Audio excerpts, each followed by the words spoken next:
What does it mean when tragedy does not simply strike once, but returns 12 years later, in the same house, in the same way, with the same hand?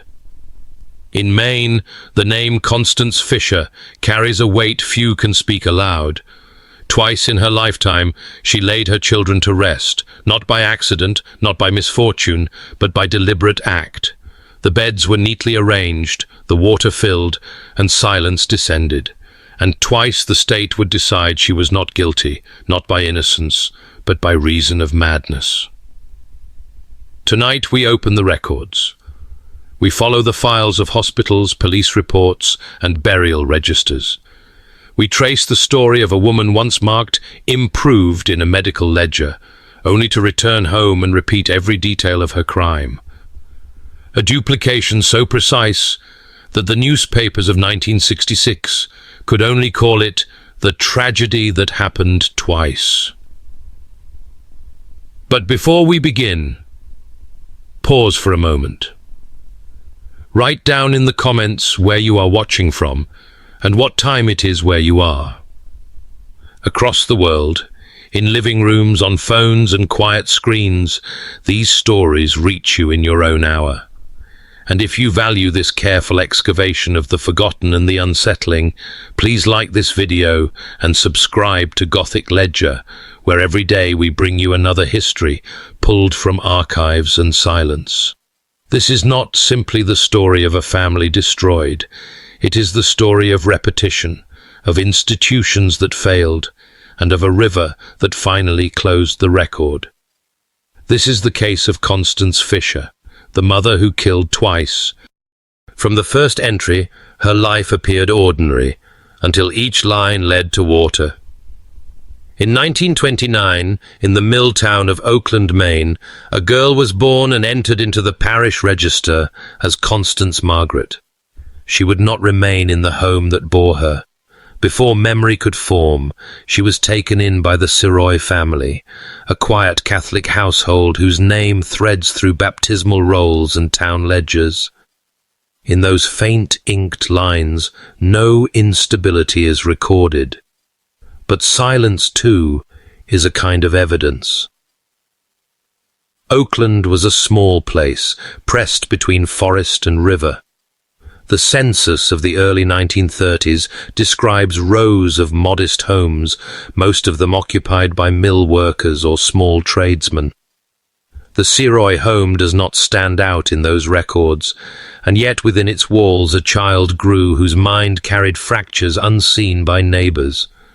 In photographs of schoolyards, she appears plain and unremarkable, her features blending into a row of other children, yet archival fragments, whispers from relatives, notations in family files suggest a restlessness and sudden retreats into solitude.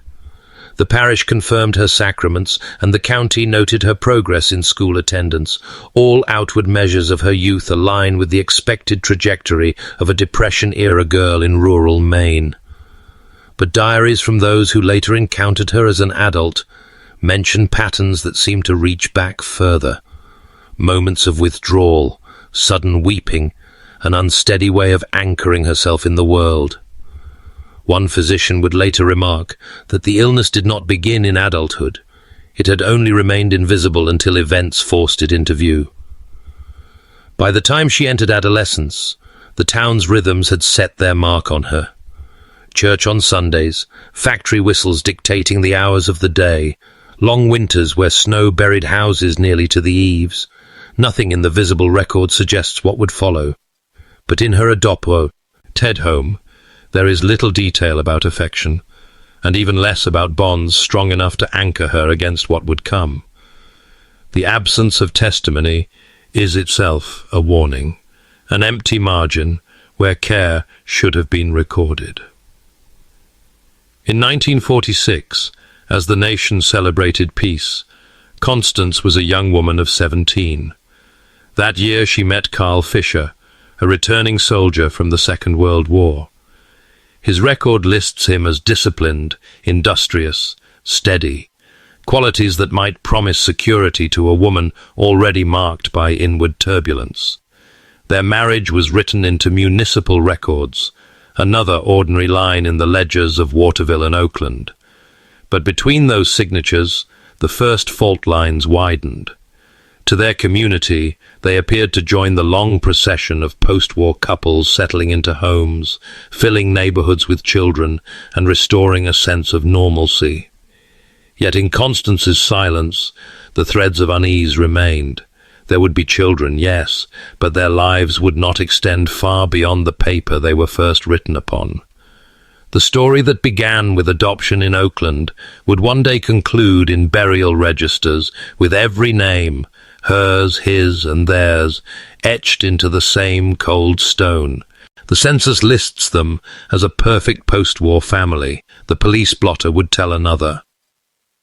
In 1946, Constance Margaret Siroy, age 17, married Carl Marion Fisher, a 24-year-old veteran returned from the European front.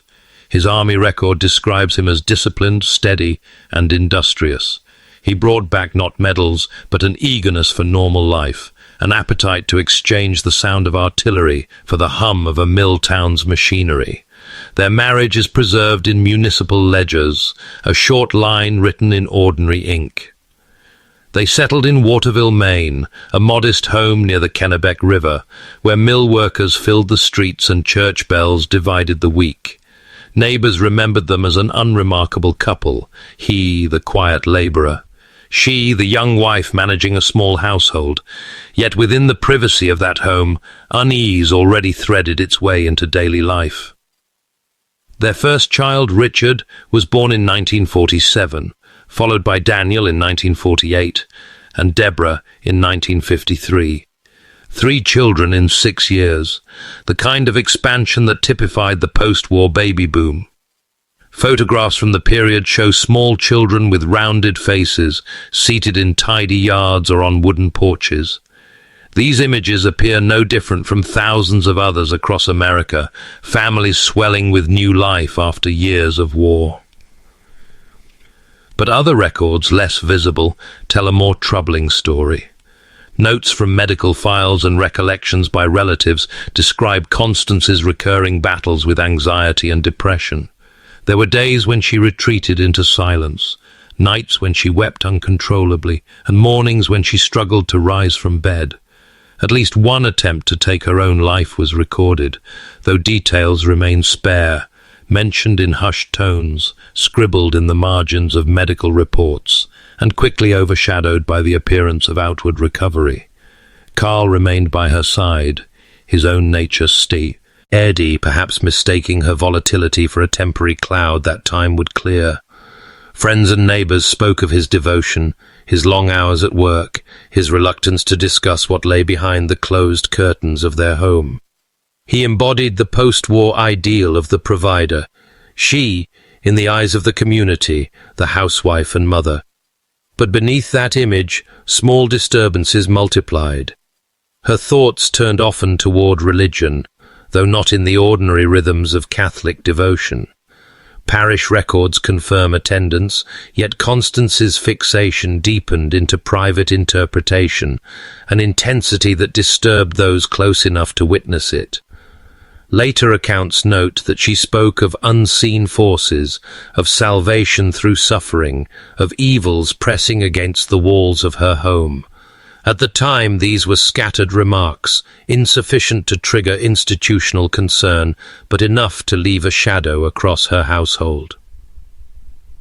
By the early 1950s, the family appeared complete. A husband with steady work, a wife managing the home, and 3 children carried in sequence from birth certificate to school enrollment. On paper, nothing seemed amiss. Yet the silence in those records conceals the storm already forming. In March of 1954, the pattern would rupture, and the ordinary lines of their lives would be crossed out, not with ink, but with death. The house appeared still, the children tucked in as though they slept, yet no one stirred again. On the morning of March 8, 1954, authorities in Waterville entered the Fisher residence after neighbors reported silence where there should have been sound. The interior presented no sign of struggle, no shattered furniture, no overturned lamps. It was a house held in order, each detail carefully arranged. And within that stillness, the records note, death had been placed with precision. The first discovery was Daniel, age 6, and Deborah, age 1, found in their bedroom. Each child lay beneath a coverlet, positioned as though they had been prepared for rest.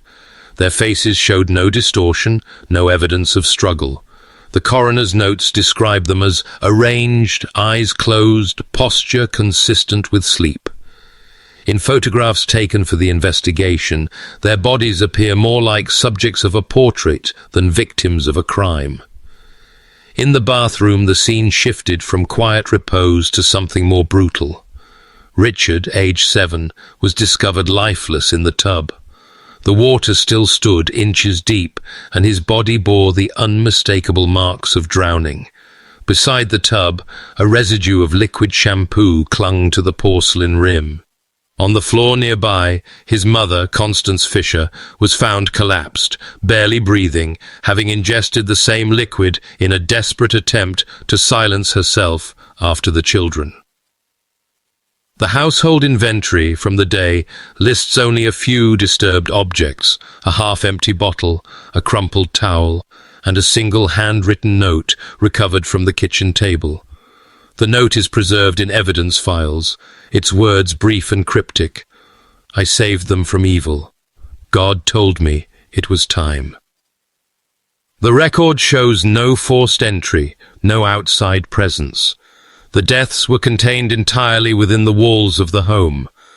Police Captain Albert Dross, reporting to the press, described the event as without precedent, the quiet staging of children against the backdrop of ordinary domesticity. The public, encountering the headlines, saw first the photographs of the house, a modest structure indistinguishable from its neighbors.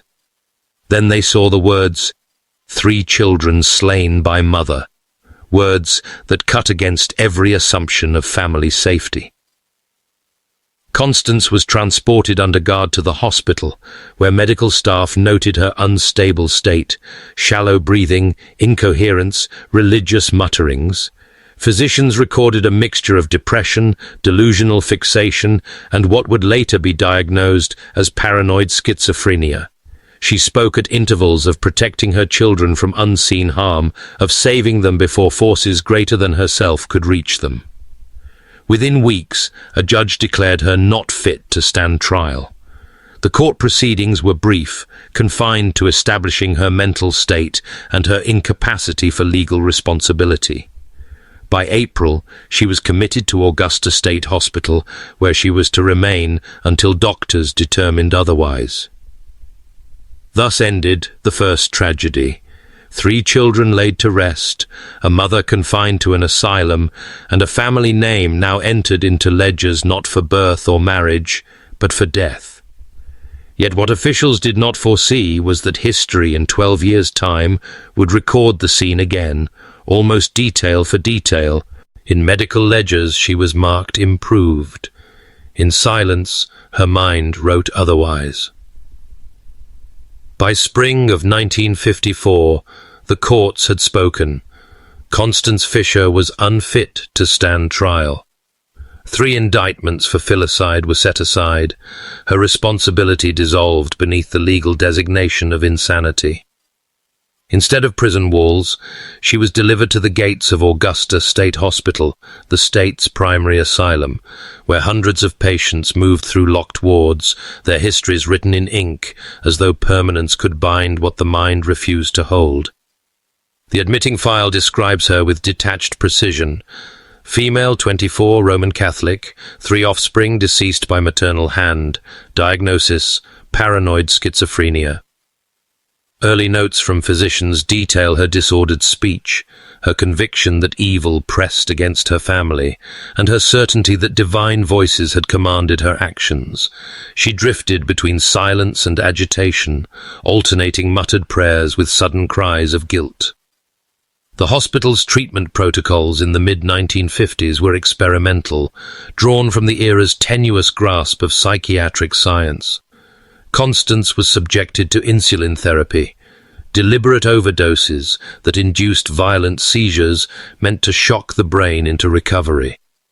Records describe her body convulsing under supervision, restrained by attendants as blood sugar plummeted. Weeks of such interventions left her physically weakened, but her physicians noted favorable response, improved affect, diminished delusional content. Alongside insulin came hormonal treatments administered at high doses, attempts to stabilize mood and blunt psychosis. The case notes preserve their language. Subject reports less intrusive thought content, emotional flattening observed. To the doctors, this flattening was progress, a lessening of the storm. To those who knew her more closely, it was only another mask. By 9:55, the language of her files shifted. The word improved appears repeatedly, sometimes underlined, followed by notations such as cooperative with staff, participates in ward routines. She walked the hospital corridors quietly, ate her meals without incident, and even resumed small tasks assigned to patients, sorting linens, sweeping common rooms. To outward measure, she was stabilizing. Yet nowhere in those notes is there mention of remorse or of sustained recognition of what had been done. When questioned, she remained vague, invoking God's will, divine necessity, or at times complete amnesia. The physicians debated whether this reflected lingering psychosis or deliberate repression. The files do not resolve the question. Hospital administrators began to weigh the balance between confinement and release. By the late 1950s, the national tide was shifting. Deinstitutionalization, driven by optimism in new medications and pressure on overcrowded hospitals. Patients once thought unrecoverable were being discharged back into homes. Constance's record, filled with the word improved, placed her within that current. Her days inside Augusta had become routine. She prayed in the chapel, walked the enclosed grounds, and answered politely when addressed. The woman who had drowned her children and written of evil now appeared manageable, domesticated by therapy and time.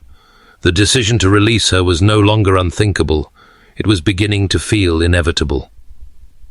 What the physicians could not measure was the silence that clung to her, a silence that did not declare cure, but only retreat. In 1959, after 5 years of observation, the question of freedom would be answered. The answer, though recorded in careful handwriting, would carry consequences far beyond the ward. The asylum doors opened, and the world believed the story was finished. On March 6, 1959, after 5 years behind hospital walls, Constance Fisher walked free. Her discharge papers carried the phrase, "improved mental condition." The judges and physicians who once marked her unfit to face trial now signed her name out of the state's custody, confident that she could resume a place in ordinary life. The record of her first family, 3 children drowned or tucked beneath blankets, remained in court archives, sealed but not forgotten. Yet in Fairfield, Maine, the Fishers began again, as though the ledger could be rewritten. Carl, steadfast through the years, remained at her side. He arranged a move from Waterville to the quieter town of Fairfield, where the shadows of the past were less immediate. There they purchased a modest home, a 1-story structure with a yard suitable for children. To neighbors, they appeared as any young couple starting anew, cautious but determined. Constance, in photographs from this time, looks subdued but composed, a figure of domesticity posed beside her husband. In 1960, their first child after release was born, Kathleen. 2 years later, Michael arrived, followed by Natalie in 1965. The birth certificates carried no annotation of their mother's history, no reminder of the household she had once extinguished. To the state, these were simply new lives, new entries in the official register. Family portraits show Constance with the children in her arms, her gaze steady, her features unremarkable. Nothing in the captured image betrays the storm that once swept her home. The neighbours saw a family restored. Carl worked long hours, steady as always, while Constance kept the household. Parish rolls note their attendance at church, the baptism of each new child, and donations recorded under the family's name. By every outward sign, the Fisher household had become what it was meant to be a decade earlier: whole, ordinary, respectable. But unease lingered, though it moved quietly. Those who visited the home occasionally noticed Constance's silences, long stretches where she appeared withdrawn, her gaze fixed beyond the room. Carl, protective, often explained these spells as fatigue or nervous strain. She had improved, after all. The doctors had written it themselves. The suggestion that her illness might return was not easily spoken and rarely entertained. Small clues emerged, nonetheless. She grew restless with routine, irritable at interruptions, and increasingly preoccupied with unseen threats. Religious imagery once more wove itself into her speech, though only in fragments, words about evil, sin, and the protection of children. To most it seemed like harmless devotion, a pious edge to a mother's nature. But in the silence of her private moments, the same shadows gathered that once consumed her thoughts in Waterville. The optimism of post-war America had little room for repetition. Families were expected to heal, to rebuild, to press forward into new decades. And so the Fishers were accepted back into the pattern of suburban life. Yet the truth, preserved in case notes and faint recollections, was that Constance's mind had not been restored, only quieted. History does not often repeat itself so precisely, but in this case, repetition had already taken root, hidden in the routines of Fairfield. In 1966, it would surface again, every detail reappearing, as if the first tragedy had been only rehearsal for another. Every detail returned, as though the calendar itself had conspired to repeat the crime. On the morning of June 30th, 1966, Fairfield police entered the Fisher home and were met with a scene so familiar it seemed copied from 12 years before. The rooms were in order, the curtains drawn, silence filled the house, and within that silence the pattern re-emerged. The youngest, Natalie, only 9 months old, was discovered in the bathtub. The coroner's notes describe water still pooled at the base, her small body lifted carefully from the porcelain. The cause was evident, drowning, just as it had been for Richard in Waterville more than a decade earlier. In the adjoining bedroom, the bodies of Kathleen, age 6, and Michael, age 4, were found. Both lay tucked beneath their blankets, arranged as if prepared for sleep. Their faces bore no signs of struggle, their posture again recorded as consistent with repose. The report of Captain Albert Dross, who had witnessed the 1954 crime scene, remarked grimly on the symmetry. 2 children placed in bed, one drowned in water, the mother found nearby, barely alive. Constance Fisher lay collapsed in the house, having ingested an overdose of medication. Unlike her children, she survived. Emergency physicians recorded shallow breathing and near-fatal toxicity, but she was revived under hospital care. When she regained consciousness, her words echoed those from 12 years before, references to evil, to protection, to divine command. The press seized upon the uncanny duplication. Headlines across Maine used the phrase duplication of tragedy, a term that has endured in accounts of the case. Journalists noted not only the repetition of method, but of detail. The drowned infant, the 2 older siblings laid in bed, the mother's own failed suicide. To the public, it was not merely crime but ritual, carried out as though fate had demanded it. Be performed again. Police and prosecutors were faced with a paradox, a crime that had already been committed once, judged once, and excused by insanity once.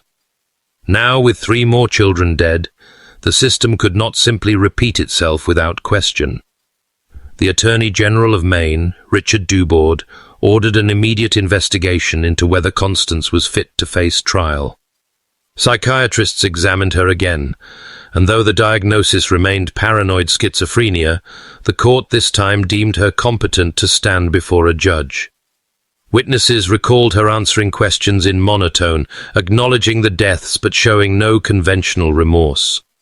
Her defense entered a plea of not guilty by reason of insanity, the same plea that had spared her in 1954. The proceedings, covered closely by local newspapers, were chilling not for outbursts or dramatic testimony, but for their restraint. No new explanations were offered, no hidden motive revealed. It was as though the tragedy had unfolded by design, a repetition that required no elaboration. The law, after brief deliberation, returned to its prior conclusion. Constance would not be punished, but she would be confined, this time for the rest of her natural life. The Fairfield home was sealed, its rooms photographed and catalogued, before being returned to the surviving parent Carl. To his name, 6 death certificates were now attached, 2 sets of children lost to the same hand. And to the state's archives, the Fisher case was entered again, an almost perfect copy of its first entry. The law could not condemn her, only confine her to corridors without clocks. The second tragedy, discovered on June 30th, 1966, did not end at the Fisher home in Fairfield. This time the state of Maine insisted on a trial. The Attorney General's office prepared 3 indictments, one for each child, each carrying the weight of first-degree murder. For the first time, Constance Fisher was not immediately hidden behind the designation of incompetence. She was deemed fit to face charges. Court transcripts record the opening language of the proceedings in precise, formal cadence. The state of Maine versus Constance M. Fisher, charged with the unlawful killing of her minor children, Kathleen, Michael, and Natalie. The words were read aloud in the Kennebec County Courthouse, and silence followed. The courtroom held attorneys, psychiatrists, and reporters. There were no living children to be seated in the gallery, no family witnesses beyond her husband Carl, who sat motionless through each session. The psychiatrists testified first. They repeated the diagnosis entered into her hospital file 12 years earlier: paranoid schizophrenia, characterized by delusions of persecution and religious command hallucinations. Their testimony was calm, clinical, without embellishment. One physician stated that Fisher acted not out of malice, but under the compulsion of psychotic conviction. Another described her as aware of her acts, but convinced by delusion that they